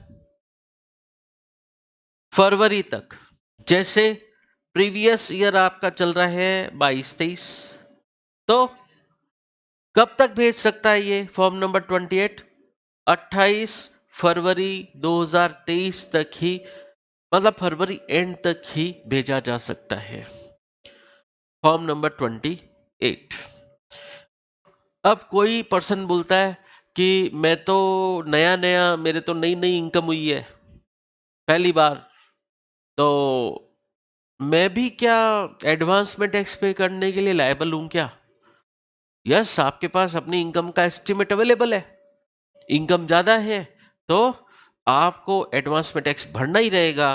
तो requirement of advance tax is applicable to all assessee, चाहे वो ओल्ड एसएससी हो चाहे न्यू एसएससी हो। फॉर एग्जाम्पल, आप सीए बने, फिर आपने जॉब करना शुरू किया, आप न्यू एसएससी हो, आपको 15 लाख का पैकेज मिल रहा है, तो क्या आपको पता नहीं है आपकी एडवांस में टैक्स लायबिलिटी बनेगी? पता है, तो भरना ही है। ठीक है। अच्छा, अब एक खास बात और, SSC normal taxation regime opt कर रहा है या अल्टरनेटिव टैक्सेशन रेजिम ऑप्ट कर रहा है, सेक्शन 115BAC। तो ये एडवांस टैक्स कैसे कंप्यूट करेगा, टैक्स रेट कौन सी उठाएगा? अगर SSC normal taxation regime opt कर रहा है तो वो नॉर्मल टैक्सेशन रेजिम की टैक्स रेट अडॉप्ट करेगा टैक्स कैलकुलेशन के लिए। और अगर SSC alternative taxation regime opt कर रहा है सेक्शन 115BAC, तो वह इस सेक्शन की टैक्स रेट उठाएगा एडवांस टैक्स की कैलकुलेशन के लिए। और हाँ, अगर एसएससी पर एएमटी के प्रोविजंस अप्लीकेबल हैं तो एएमटी वाला टैक्स भी एडवांस में भरना है, भले ही नॉर्मल टैक्स नहीं बन रहा है। हम एएमटी चैप्टर पढ़ चुके हैं, नॉर्मल टैक्स नहीं बन रहा है, एएमटी वाला टैक्स बन रहा है। नॉर्मल टैक्स 0 और एएमटी वाला टैक्स बन रहा है तो क्या करना होता है? हायर। तो एएमटी वाला टैक्स भरने की, एएमटी में टैक्स बन रहा है, नॉर्मल टैक्स बन ही नहीं रहा है, तो क्या एएमटी वाला भी टैक्स एडवांस में भरना पड़ेगा? यस। चलिए, अब सेक्शन 210 में क्या लिखा है, कितना भरना है एडवांस टैक्स? दो सिचुएशन, एओ ने फॉर्म नंबर 28 नहीं भेजा है, पहले लास्ट कॉलम करते हैं। एओ ने फॉर्म नंबर 28 नहीं भेजा है अगर, तो एडवांस टैक्स कितना पे करना है? एसएससी ने जो अपना ओन एस्टिमेट कैलकुलेट किया उसके हिसाब से जो एडवांस टैक्स बनता है पे कर दे। और चूंकि एओ की तरफ से कुछ नहीं आया है, फॉर्म नंबर 28 नहीं आया है, तो एसएससी को भी अपना एस्टिमेट असेसिंग ऑफिसर को बताने की जरूरत नहीं है। असेसिंग ऑफिसर से फॉर्म नंबर 28 नहीं आया है, ऐसा नहीं है कि एसएससी खुद कैलकुलेट करे एडवांस टैक्स और इनकम टैक्स डिपार्टमेंट पहुंच जाए और असेसिंग ऑफिसर को बोले देखो साहब मैंने सही कैलकुलेट किया है क्या? कोई जरूरी नहीं है, असेसिंग ऑफिसर इंटरटेन नहीं करेगा। तो एसएससी को अपना एस्टिमेट असेसिंग ऑफिसर के पास फाइल करने की जरूरत नहीं है। अब दूसरा केस, अगर एओ ने फॉर्म नंबर 28 भेजा है और एओ का एस्टिमेशन कम है और एसएससी का एस्टिमेशन ज्यादा है, एओ ने भी एस्टिमेट लगाया, एसएससी ने भी एस्टिमेट लगाया। अगर एओ का एस्टिमेशन कम है एसएससी के एस्टिमेट से, तो एसएससी बस चुपचाप, एसएससी का एस्टिमेट ज्यादा है तो मतलब एसएससी का टैक्स ज्यादा निकल रहा है, एसएससी ये टैक्स चुपचाप पे कर दे, उसे फॉर्म नंबर 28 का रेस्पॉन्स देने की जरूरत नहीं है। एसएससी का टैक्स ज्यादा बन रहा है, पे कर दे चुपचाप। इस केस में उसे फॉर्म नंबर 28 का रेस्पॉन्ड देने की कोई जरूरत नहीं, रेस्पॉन्स देने की कोई जरूरत नहीं है। लेकिन अगर एओ ने फॉर्म नंबर 28 भेजा है और एओ का एस्टिमेशन ज्यादा है एसएससी के एस्टिमेशन से, तो उस केस में एसएससी को रिप्लाई फाइल करनी पड़ेगी इन फॉर्म नंबर 28A। एओ ने भेजा form number 28, SSC reply submit करे इन फॉर्म नंबर 28A। ए मतलब आंसर, एसएससी जवाब दे। ठीक है, तो फॉर्म नंबर 28 क्या ये ए लग जाएगा? ए मतलब एसएससी रिप्लाई दे रहा है, आंसर दे रहा है। ऐसा कब? जब एओ का एस्टिमेशन ज्यादा था एओ कह रहा था ज्यादा टैक्स बनता है आपका, जबकि एसएससी को अपनी इनकम का डेटा अवेलेबल है, उसके हिसाब से तो कम बन रहा था। तो रिप्लाई फाइल करना होता है इस केस में। रिप्लाई देना है नहीं देना है अलग मुद्दा है, रिप्लाई देना है नहीं देना अलग मुद्दा है। टैक्स तो एसएससी अपने ओन एस्टिमेट वाला ही जमा कराएगा सारी सिचुएशंस में। इन सारी सिचुएशंस में एसएससी अपने ओन एस्टिमेट वाला ही टैक्स जमा कराएगा। In all the above cases जमा तो एसएससी अपने ओन एस्टिमेट वाला ही कराएगा। फिर सबसे खास सेक्शन, सेक्शन 211, इस पर एग्जाम में कई बार थ्योरी में भी क्वेश्चन आ चुका है, कई बार मोस्ट रिपीटेटिव क्वेश्चन सेक्शन 211 पर कि एडवांस टैक्स कैसे पे किया जाए। इंस्टॉलमेंट वाइज पे करना पड़ता है, तो कैसे पे करना पड़ता है, इंस्टॉलमेंट कैसे कैलकुलेट होती है। Advance tax quarter wise payment होता है, साल में 4 क्वार्टर है। पहला क्वार्टर एंड होता है 30 जून को, दूसरा 30 सितंबर, तीसरा 31 दिसंबर, चौथा 31 मार्च को। तो इंस्टॉलमेंट वाइज 4 इंस्टॉलमेंट्स में पूरे साल का एडवांस टैक्स डिपॉजिट होगा इंस्टॉलमेंट वाइज। ड्यू डेट क्या है, ये जो 30 जून वाला क्वार्टर है इसका 15 दिन पहले एडवांस टैक्स जमा हो जाना चाहिए। गवर्नमेंट को चैन नहीं है कि 30 जून तक का टैक्स है ना, ये 15 जून तक पे कर दो। अरे 30 जून तक ले लेते, नहीं नहीं 15 जून तक। फिर 30 सितंबर वाले क्वार्टर एंडेड का 15 सितंबर तक, 31 दिसंबर वाले क्वार्टर एंडेड का 15 दिसंबर तक, और 31 मार्च क्वार्टर एंडेड का टैक्स एडवांस पे करने की ड्यू डेट है 15 मार्च। मतलब कब तक पे करना होता है, ड्यू डेट क्या है, 15 जून, 15 सितंबर, 15 दिसंबर, 15 मार्च। अगर आपने न्यूज़पेपर में कभी देखा हो, जैसे 11-12 दिसंबर के आसपास न्यूज़पेपर में भी आता है कि करदाता कृपया ध्यान दें, अग्रिम कर भुगतान करने की ड्यू डेट ये है 15 दिसंबर आ रही है, पे कर दीजिए। कभी देखा हो ऐसा? क्या देखोगे, न्यूज़पेपर ही नहीं पढ़ते हो? न्यूज़पेपर पढ़ते ही नहीं हो तो फिर आपके लिए तो काम की बात है, पठान कैसे गई, कि पठान कैसे गई, बरोबर गई। ये काम की बातें हैं, ये क्या फर्जी बातें हैं, एडवांस टैक्स। चलिए, तो इंस्टॉलमेंट वाइज कैसे भरना होता है, कितना कितना पे करना होता है। ड्यू डेट तो बता दी, ड्यू डेट बता दी। अब इसके बाद चाहे एसएससी कंपनी एसएससी हो चाहे नॉन कंपनी एसएससी हो, तो मैं बोल दूं ऑल एसएससी को, एक्सेप्ट, अब खास बात समझना, एक्सेप्ट ऐसे एसएससी जो प्रेज्यूम्टिव इनकम सेक्शन 44AD और 44ADA ऑप्ट कर रहे हैं, उनको छोड़कर, 44AD और 44ADA वालों को छोड़कर बाकी सारे एसएससी, चाहे वो कंपनी एसएससी हो चाहे नॉन कंपनी एसएससी हो, ऑल एसएससी के लिए स्टैंडर्ड ड्यू डेट्स हैं। स्टैंडर्ड ड्यू डेट्स ये हैं 15 जून, 15 सितंबर, 15 दिसंबर और 15 मार्च। इन डेट्स तक पूरे साल का आपने जो एडवांस टैक्स निकाला है वो पूरे साल का निकाला है, वो तो एक ही फिगर है, वो पूरे साल का है, उसका 15% आप 15 जून तक पे कर दीजिए। ये एडवांस टैक्स पूरे साल का है टोटल, इसका 15% जितना आप पहली इंस्टॉलमेंट पे कर दीजिए। दूसरी इंस्टॉलमेंट, अब वर्डिंग जो है वो लैंग्वेज है आपके अप टू क्यों लिखा, फिर 45% दूसरी 45%, तीसरा अप टू 75% और फोर्थ अप टू 100%। देखिए, अगर आप पहले 15% भर चुके हैं तो सेकंड अप टू 45% लिखा है। 15% ऑलरेडी अगर भर चुके हो तो इंक्रीमेंटल 30% ही भरोगे।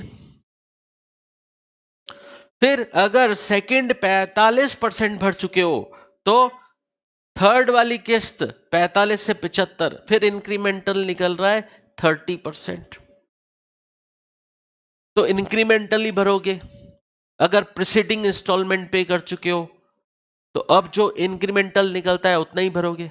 अच्छा, अगर पहला 15% भरा ही नहीं था, ये अप टू लिखने का लॉजिक क्या है, पहला 15% भरा हुआ ही नहीं है तो सेकंड वाली पूरी की पूरी 45 भरनी है, 45%। ठीक है, तो अप टू लिखने का लॉजिक ये है। और अगर आप तीसरी किस्त पूरी 75% भर चुके हो तो लास्ट वाली कितनी पे करोगे, 25%।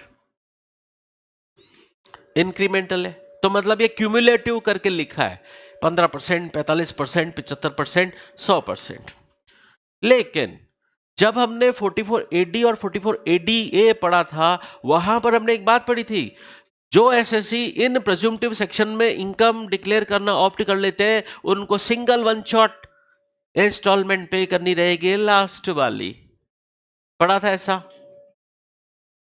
जब हमने पीजीबीपी हेड में सेक्शन 44AD और 44ADA पढ़ा था, वहां पर हमने लिखा था ये कि अगर इन सेक्शंस में अगर एसएससी इनकम डिक्लेयर करना ऑप्ट करता है तो फिर उसको एडवांस टैक्स 4 किस्तों में नहीं भरना है, सिंगल वन शॉट इंस्टॉलमेंट पे करनी है, वो भी लास्ट वाली।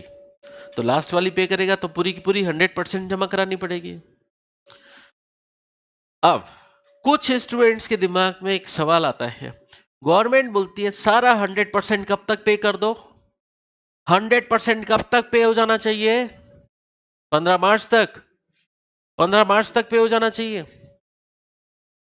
तो अगर कोई एसएससी 16 मार्च से लेकर 31 मार्च के बीच में पे करता है तो क्या उसे एडवांस टैक्स नहीं माना जाएगा?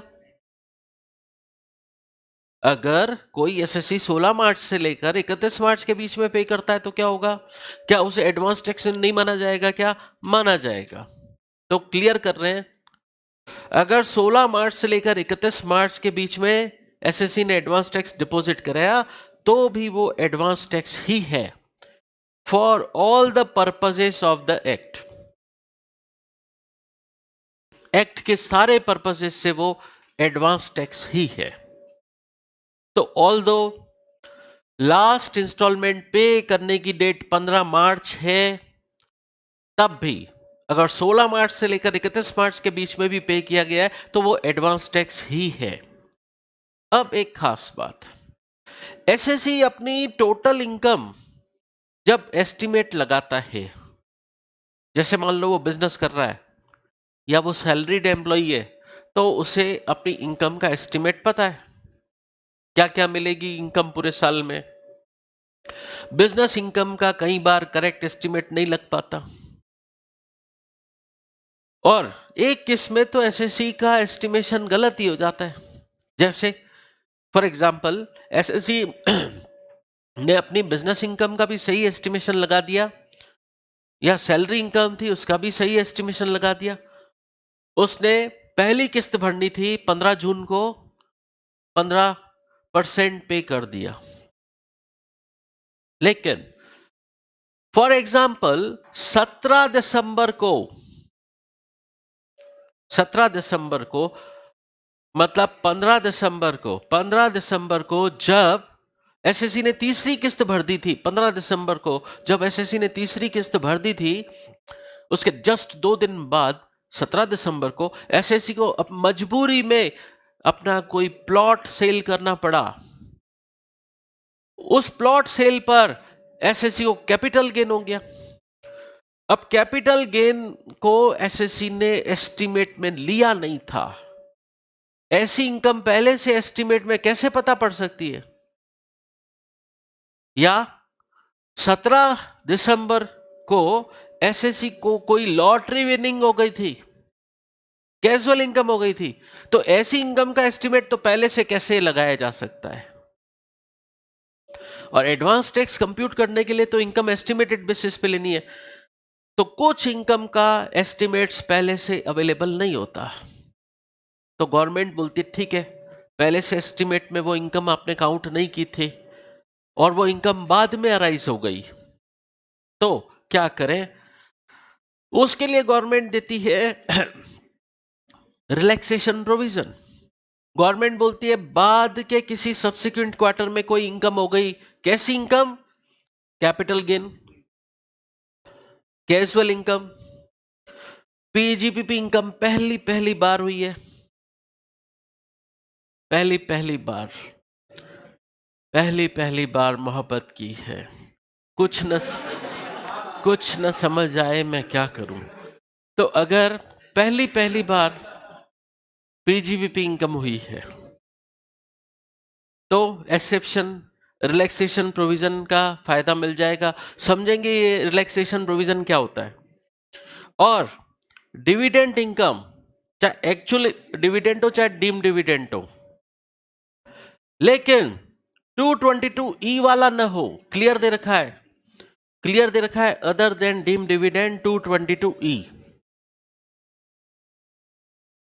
तो कुछ इनकम्स का होना पहले से एस्टिमेट नहीं किया जा सकता, तो उस केस में गवर्नमेंट बोलती है अगर वो इनकम ये वाली है मतलब वो कैपिटल गेन है, कैजुअल इनकम है, पीजीपीपी इनकम है पहली बार, या डिविडेंड इनकम है 222E वाले डिविडेंड को छोड़कर, तो हम एक रिलैक्सेशन प्रोविजन बनाते हैं। ये रिलैक्सेशन प्रोविजन क्या है? अगर ये इनकम किसी सब्सिक्वेंट क्वार्टर में हुई है, जैसे ये इनकम मान लो आप पहली किस्त भर चुके थे 15 जून वाली, दूसरी किस्त भर चुके थे 15 सितंबर वाली, तीसरी किस्त भी भर चुके थे 15 दिसंबर वाली। 17 दिसंबर को आपको लॉटरी इनकम हो गई, कैजुअल इनकम है या कैपिटल गेन हो गया, तो इस नई इनकम का आपने पहले एस्टिमेशन लगाया नहीं था, तो अब ये इनकम अराइज हुई। अब ये इनकम अराइज होने के बाद जो इंस्टॉलमेंट फॉलिंग ड्यू है, मतलब अब जो सक्सीडिंग इंस्टॉलमेंट है, तब इनकम अब अराइज हुई है, तो अब जो इंस्टॉलमेंट अब आएगी सक्सीडिंग इंस्टॉलमेंट के टाइम पर इस इनकम का ड्यू टैक्स एडवांस में जमा करा दिया जाए। तो लैंग्वेज क्या है? Then advance tax shall be payable in instalments falling due, installment falling due after these income arise। तो 17 दिसंबर को आपको ये इनकम हुई, तो अब इंस्टॉलमेंट कौन सी ड्यू होगी? 15 मार्च वाली। तो 15 मार्च वाली इंस्टॉलमेंट आने पर, ड्यू डेट आने पर, आप इस इनकम का टैक्स जितना भी ड्यू बनता है पे कर देना। तो ये रिलैक्सेशन प्रोविजन है। फिर जैसे मैंने नीचे लिख दिया, आपको कैपिटल गेन हुआ 17 सितंबर को, 17 सितंबर को हुआ, तो जब 15 जून को आपने इनकम का एस्टिमेट लिया था वो गड़बड़ हो गया। अब 17 और 15 सितंबर को भी आपने सेकंड इंस्टॉलमेंट पे कर दी, फर्स्ट 15 जून को, सेकंड 15 सितंबर को। अब 17 सितंबर को क्या हुआ? कैपिटल गेन हो गया। तो अब आने वाली किस्त कौन सी है? आने वाली दो किस्तें कौन सी? 15 दिसंबर और 15 मार्च। इस इनकम का 15 दिसंबर तक 70% पे कर दीजिए और 15 मार्च तक 100% पे कर दीजिए इस नई इनकम पर, जिसका पहले एस्टिमेशन नहीं था। इसका इतना 15% 100% इन डेट्स तक जमा कर दीजिए, मतलब सक्सीडिंग इंस्टॉलमेंट जो आने वाली इंस्टॉलमेंट है तब तक पे कर दीजिए। अब इसमें एक इंटरेस्टिंग पॉइंट, यहां फिर एक लफड़ा आता है। अगर ये इनकम अराइज हुई है 16 मार्च से लेकर 31 मार्च के बीच, तो फिर इसका एडवांस टैक्स आप 31 मार्च तक भर दीजिए। 31 मार्च तक भर दीजिए, ठीक है। और उस केस में आपको कोई इंटरेस्ट नहीं देना पड़ेगा। एडवांस टैक्स लेट पे करने का इंटरेस्ट लगता है। एडवांस टैक्स लेट पे करने का जो इंटरेस्ट लगता है वो दो सेक्शंस में लगता है। एक है सेक्शन 234C। आर्टिकलशिप में जाओगे, ये इंटरेस्ट कैलकुलेट करने पड़ेंगे, पहले से बता रहा हूं। और अभी आपके अलग से चैप्टर भी है ये इंटरेस्ट कैलकुलेशन को लेकर। तो 234C का इंटरेस्ट और 234B का इंटरेस्ट। 234C का इंटरेस्ट तो आपने डिफॉल्ट किया, आपने डिफॉल्ट किया इन इंस्टॉलमेंट्स में पे करने में। आपको जो इंस्टॉलमेंट्स पे करनी थी 15 जून, 15 सितंबर, 15 दिसंबर, 15 मार्च को, वो इंस्टॉलमेंट्स के आप डिफॉल्टर हो। तो करंट ईयर में मतलब 1 अप्रैल 2022 से लेकर 31/3/2023 तक रनिंग पूरा साल जो इंस्टॉलमेंट पे करनी थी 31 दिसंबर 2023 तक का इंटरेस्ट आप पे करिए सेक्शन 234C में। बट ये तो 31 मार्च 2023 तक का ही हुआ। उसके बाद भी आपका ये एडवांस टैक्स अनपेड चला लंबा। ईयर एंड होने के बाद भी आपने पे नहीं किया है, तो फिर 1 अप्रैल 23 से मतलब असेसमेंट ईयर की बिगिनिंग से जब तक पे नहीं करोगे तब तक सेक्शन 234B में इंटरेस्ट देना होगा। तो दो टाइप के सेक्शन है एडवांस टैक्स के डिफॉल्ट को लेकर इंटरेस्ट के लिए, section 234B, 234C। Current year का करंट ईयर में 31 मार्च तक आपने पे नहीं किया, इंस्टॉलमेंट्स पे नहीं किया, आप इंस्टॉलमेंट्स के डिफॉल्टर हो। 31 मार्च तक पे करनी थी सारी किस्तें, तो 31 मार्च तक का ब्याज सेक्शन 234C में कैलकुलेट होगा। और उसके बाद भी अगर एडवांस टैक्स अनपेड है स्टिल, तो 1 अप्रैल असेसमेंट ईयर के 1 अप्रैल से जो इंटरेस्ट लगेगा वो 234C में नहीं लगेगा, वो 234B में लगेगा। बात समझे? तो देखिए यहां दे रखा है, अगर एसएससी एडवांस टैक्स का शॉर्ट पेमेंट करता है या नॉन पेमेंट करता है, इंस्टॉलमेंट्स का डिफॉल्टर है, तो 234C में इंटरेस्ट लगेगा। कितना लगेगा? 1% पर मंथ और part of month. Part of month लिखने का इफेक्ट क्या है? अगर पहली किस्त थी ना जो 15 जून को पे करनी थी, 15 जून को पे करनी थी, 16 जून को पे की, 15 जून को पे करनी थी, 16 जून को पे की, तो भी 1% इंटरेस्ट लगेगा। क्लियर बोला है, पर मंथ और part of month.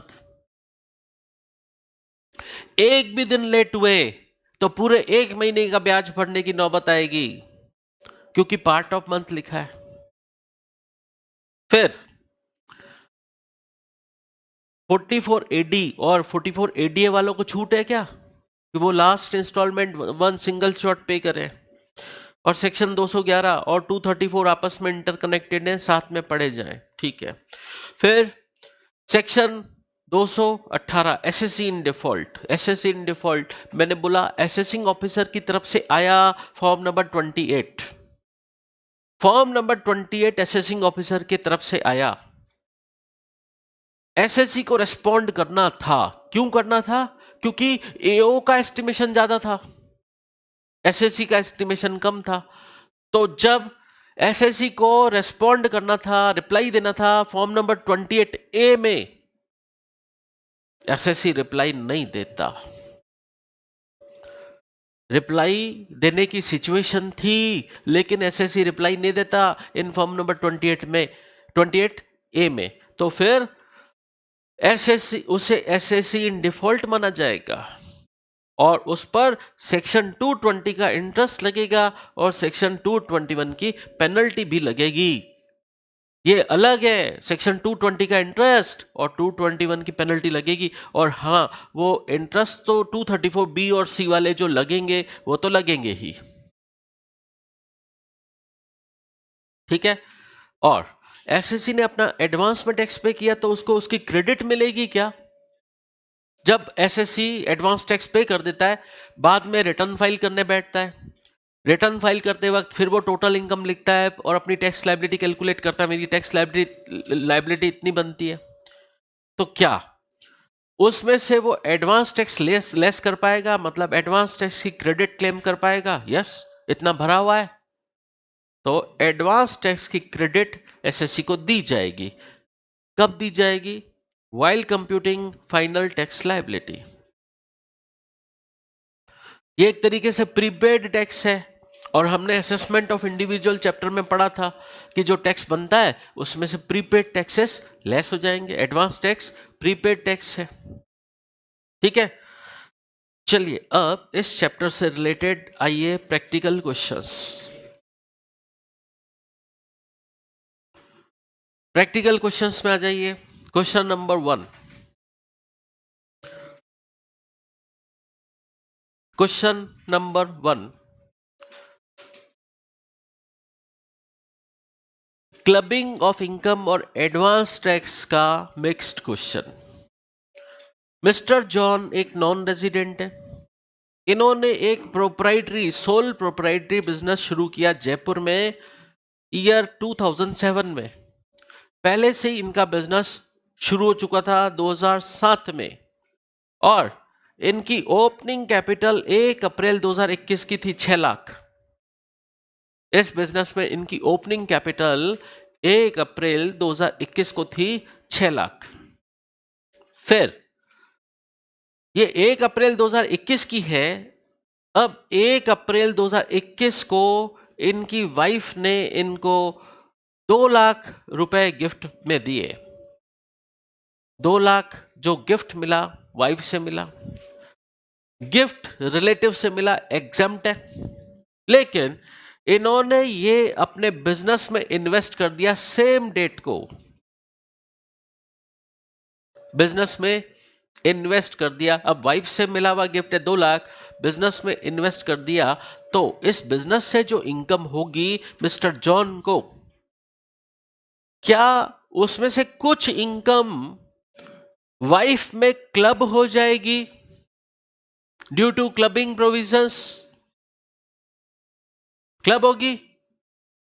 Mister John को इस बिजनेस से जो भी इनकम होगी उसमें से कुछ इनकम वाइफ को क्लब हो जाएगी क्या? यस, क्लबिंग प्रोविजंस एप्लीकेबल हो जाएंगे। तो वाइफ से गिफ्ट मिला हुआ है 2 लाख। अब आगे की डिटेल। मिस्टर जॉन को इस बिजनेस से प्रॉफिट हुआ 21-22 में 3 लाख का प्रॉफिट और 22-23 में 4,40,000। 2 ईयर की डिटेल आपको दे रखी है। अभी आपका करंट प्रीवियस ईयर 22-23 है जिसकी इनकम की डिटेल है 4,40,000, ठीक है। अब आपको कहा जा रहा है मिस्टर जॉन की बिजनेस इनकम बताइए। बिजनेस इनकम बतानी है जो कि चार्जेबल टू टैक्स है, मतलब टैक्सेबल है। अब मेरे को एक बात बताइए, वाइफ ने इनको गिफ्ट दिया 10 अप्रैल 2021 को, 10 अप्रैल 2021 को, तो 10 अप्रैल 2021 को जो वाइफ से मिला हुआ 2 लाख है वो क्या 21-22 की ओपनिंग कैपिटल में शामिल है क्या? नहीं। तो 21-22 में क्लबिंग नहीं होगी, ऐसा पढ़ा चुका हूं मैं। 21-22 में mid of the year gift मिला, तो 21-22 की ओपनिंग कैपिटल में वाइफ से मिला हुआ 2 लाख शामिल नहीं है। तो 21-22 की कोई भी इनकम वाइफ में क्लब नहीं होगी। बट क्या 22-23 में होगी? क्या 22-23 की ओपनिंग कैपिटल में वाइफ से मिला हुआ 2 लाख शामिल है? बिल्कुल। तो जो पहला साल है इस ईयर की इनकम उठा लो 3 लाख, ठीक है। ये गिफ्ट तो बाद में मिला है, ये तो मिला है 4 अप्रैल 2021 को, तो ये ओपनिंग कैपिटल तो इनकी पहले से दे रखी है 6 लाख। इस 6 लाख के अंदर ये शामिल नहीं है, तो क्लबिंग वाइफ में कुछ भी नहीं होगी, नील। मतलब पूरा का पूरा इस साल का 3 लाख का प्रॉफिट मिस्टर जॉन को ही टैक्सेबल होगा। लेकिन जब फाइनेंशियल ईयर 22-23 आएगा, फाइनेंशियल ईयर 22-23 का प्रॉफिट कितना है? 4,40,000। 4,40,000। अब वाइफ से मिल रखा है 2 लाख, ठीक है, और 22-23 की ओपनिंग कैपिटल, मेरे पास तो 1 अप्रैल 21 की ओपनिंग कैपिटल थी। मेरे को ओपनिंग कैपिटल चाहिए 1 अप्रैल 22 की, लेकिन मेरे पास तो ओपनिंग कैपिटल अवेलेबल है 1 अप्रैल 21 की। इसमें जो इनको इस ईयर में पहला प्रॉफिट हुआ, ये अपने कैपिटल अकाउंट में क्रेडिट करेंगे। कैपिटल देखिए, इस साल पहले साल जो प्रॉफिट हुआ 3 लाख, वो इन्होंने अपने कैपिटल अकाउंट में क्रेडिट किया है, और वाइफ से जो मिला वो भी इन्होंने अपने कैपिटल अकाउंट में डाल दिया था। तो एज ऑन 1 अप्रैल 2022 को इनकी ओपनिंग कैपिटल क्या रही होगी? मैं ये मान रहा हूं कि इन्होंने कुछ भी ड्राइंग नहीं की है, और जो भी प्रॉफिट हुआ इन्होंने अपने बिजनेस में री इन्वेस्ट कर दिया, और इस अजम्पशन को मैंने नीचे लिख भी दिया है। ये अजम्पशन लेते हुए इनकी 1 अप्रैल 2022 की ओपनिंग कैपिटल क्या रहेगी? 11 लाख। क्या 11 लाख के अंदर वाइफ का दिया हुआ 2 लाख शामिल है? और इस ईयर में बिजनेस इनकम कितनी हुई है? 4,40,000। तो 4,40,000 इंटू वाइफ से मिला हुआ 2 लाख, और नीचे ओपनिंग कैपिटल 11 लाख। ठीक है, तो इस साल कितनी इनकम वाइफ में क्लब हो जाएगी? 80,000 वाइफ में क्लब हो जाएगी। और इस साल का प्रॉफिट कितना है? 4,40,000। 4,40,000 में से तो वाइफ में 80,000 क्लब हो जाएगा। तो मिस्टर जॉन को खुद को कितना टैक्सेबल होगा बिजनेस प्रॉफिट, बिजनेस इनकम? 3,60,000। तो हमने जो वाइफ में क्लबिंग होगी वो अमाउंट निकाल दिया, और इस साल के प्रॉफिट में से लेस करा दिया। तो हमारे सामने आ गया कि 3,60,000 पर ही मिस्टर जॉन खुद इस बिजनेस इनकम पर टैक्स देने के लिए लायबल है। अब टैक्स कैलकुलेशन करते हैं। अब आगे की डिटेल और दे रखी है क्वेश्चन में। देखो, अगर अभी तक का टैक्स कैलकुलेट करें, अभी तक इसके पास बेस्ट एस्टिमेट अपनी इनकम का क्या अवेलेबल हो सकता है ज्यादा से ज्यादा, कि बिजनेस इनकम 3,60,000 की होगी। तो ये 3,60,000 पर, ये 3,60,000 इनके जीटीआई में चला जाएगा, कोई डिडक्शन की बात नहीं बोली हुई, यही टोटल इनकम हो गई। तो इस 3,60,000 पर इनको एडवांस टैक्स कितना भरना था, बताइए। 3,60,000 पर टैक्स कैलकुलेट करें, 3,60,000 पे टैक्स कैलकुलेशन करें, बिजनेस इनकम ही है ये पूरा का पूरा। इस पर टैक्स कितना बनता है? 2.5 लाख लेस कर दीजिए, 3,60,000 में से 2.5 लाख लेस कर दो। फिर बाकी की बैलेंस इनकम पर 5% कितना बनता है? 5,500। और इसमें 4% हेल्थ एंड एजुकेशन सेस लगा दो, तो टैक्स बनता है 5,720। 10,000 से नीचे बनता है, मतलब इसको अपना टैक्स एडवांस में भरने की लायबिलिटी अराइज ही नहीं हो रही है। ठीक है, लेकिन अब क्वेश्चन में पॉइंट नंबर 5, इसी ईयर 2022-23 में इन्होंने एक वैकेंट साइट बेची, मतलब प्लॉट, जिसकी वजह से इनको लॉन्ग टर्म कैपिटल गेन हो गया 5 लाख का, और ये कंप्यूटेड है, सारी कैलकुलेशन हो रखी है। 5 लाख का प्लॉट सेल पर एलटीसीजी हो गया, और ये प्लॉट इन्होंने बेचा, बेचने की डेट दे रखी है आपको 20 दिसंबर 2022। अब देखो, 20 दिसंबर 2022 तक इस लॉन्ग टर्म कैपिटल गेन होने की कोई खबर नहीं थी। तो इन्होंने तो अपनी इनकम का जब एस्टिमेट लगाया होगा तो बिजनेस इनकम का ही एस्टिमेट लगाया होगा, और उस पर कोई एडवांस टैक्स बन ही नहीं रहा था। पे किया ही नहीं, 15 जून को भी नहीं, और 15 सितंबर को भी नहीं, और 15 दिसंबर को भी नहीं, और 20 दिसंबर को इनको प्लॉट सेल पर कैपिटल गेन हो गया 5 लाख का।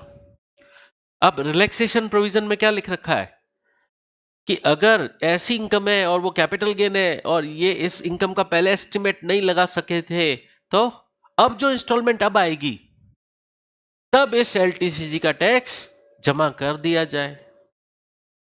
ठीक है, तो आपसे पूछा जा रहा है कि अब इसकी टोटल इनकम क्या होगी, उसकी टैक्स लायबिलिटी क्या होगी, और इसको इंस्टॉलमेंट्स कितनी कितनी जमा करानी है, और ये मानते हुए चलना कि इसने 115 BAC ऑप्ट किया नहीं है, मतलब नॉर्मल टैक्सेशन रेजिम ऑप्ट कर रहा है। ठीक है, तो अब जब ये एलटीसीजी पर टैक्स कैलकुलेशन करेगा तो बिजनेस इनकम तो 360 थी, एलटीसीजी 5 लाख का, जीटीआई 8,60,000 हो गई, डिडक्शन कोई है नहीं, 8,60,000 टोटल इनकम। इस पर वो टैक्स कैलकुलेशन कैसे करेगा?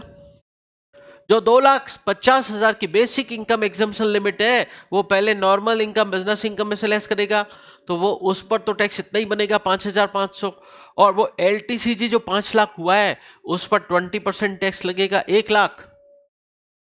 तो basic tax 1 lakh, basic tax 1,05,500। अब आप बोलोगे सर आप एक बात भूल गए, यहाँ पर 5,500 बनता है, आपने टैक्स निकाल दिया, वो रिबेट लेस होती ना 87A की 12,500 तक। ये एसएससी नॉन रेजिडेंट है और 87A की रिबेट नॉन रेजिडेंट को नहीं मिलती, रेजिडेंट इंडिविजुअल को मिलती है। ठीक है,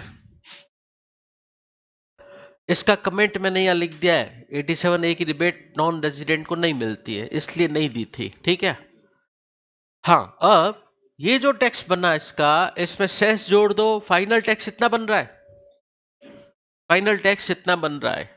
अब एडवांस टैक्स कितना कितना कब कब भरना है?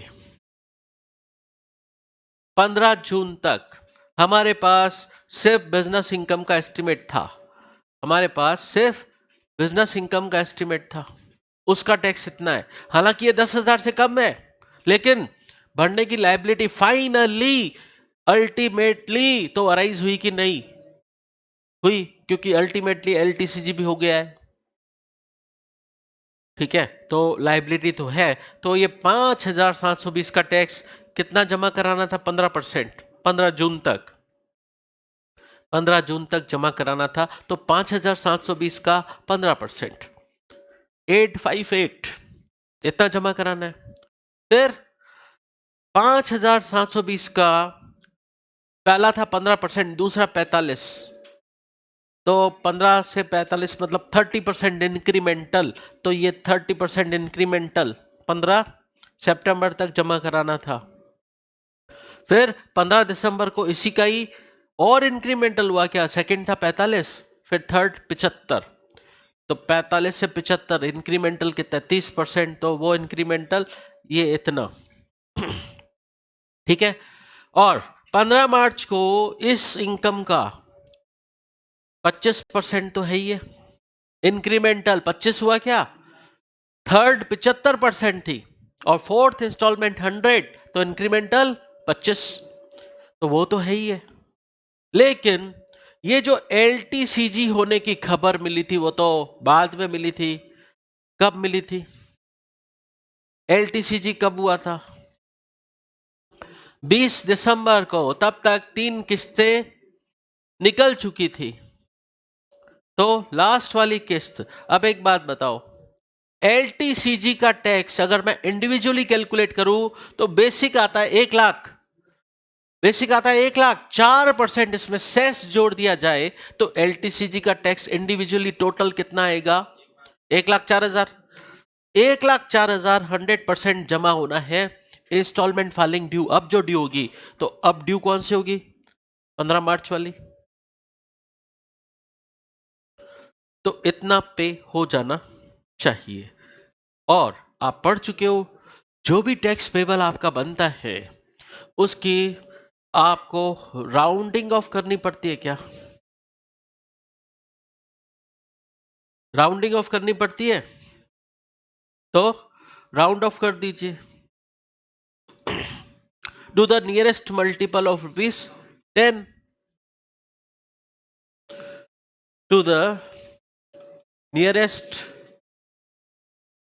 to the nearest multiple of ₹10,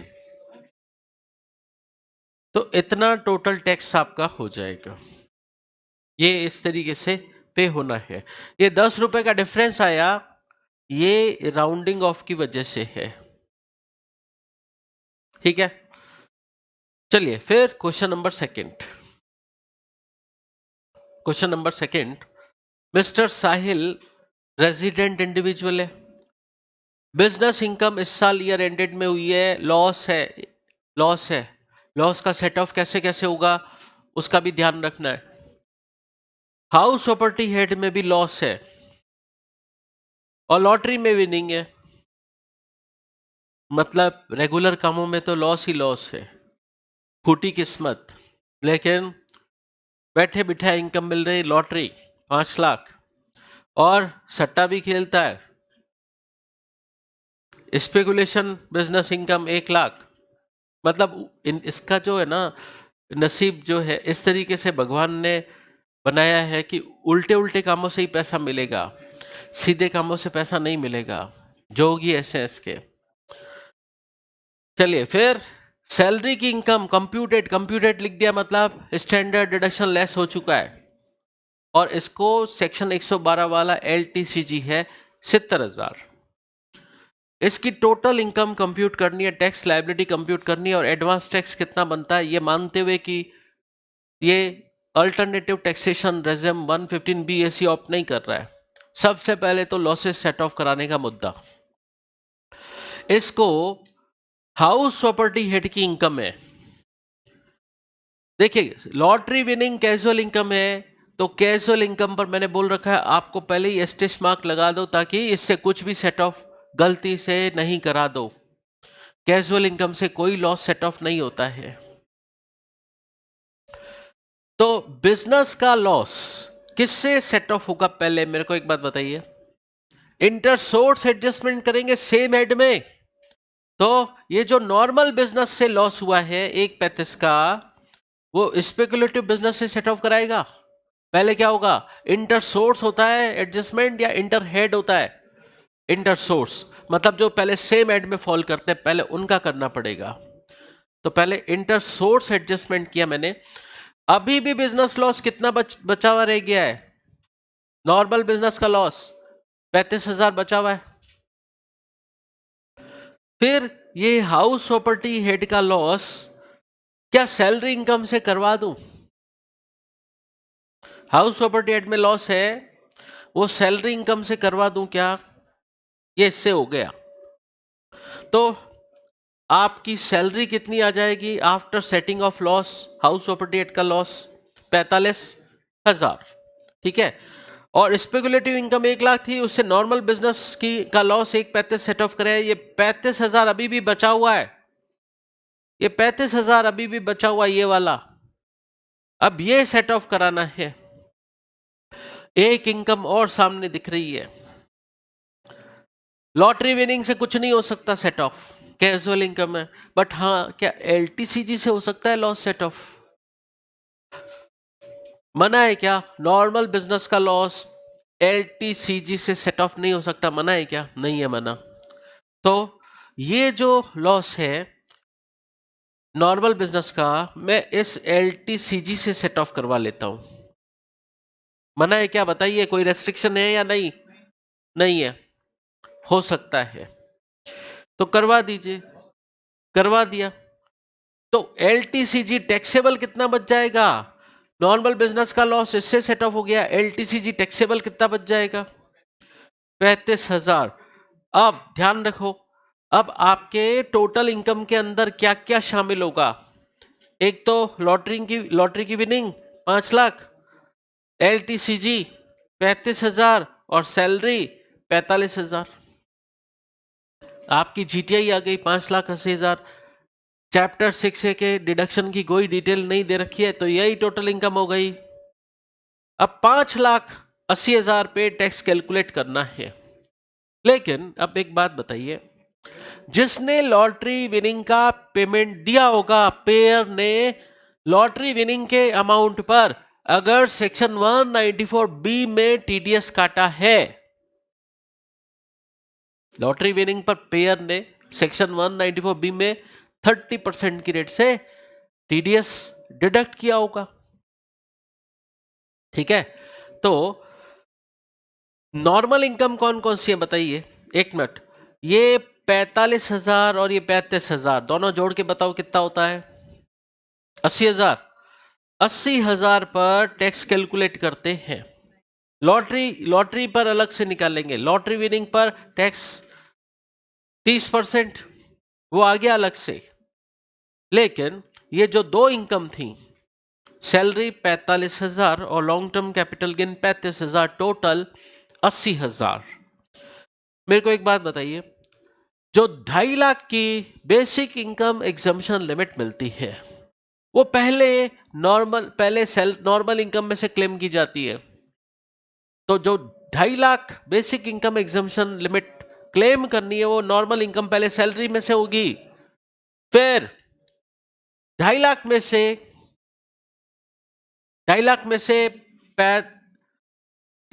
से 45,000 चला गया। अब कितना बचा? 2,05,000। 2,05,000 ये अभी भी शॉर्टफॉल पड़ी है in claiming basic income exemption limit, पड़ी है। 2,05,000 की शॉर्टफॉल पड़ी है in claiming basic income exemption limit.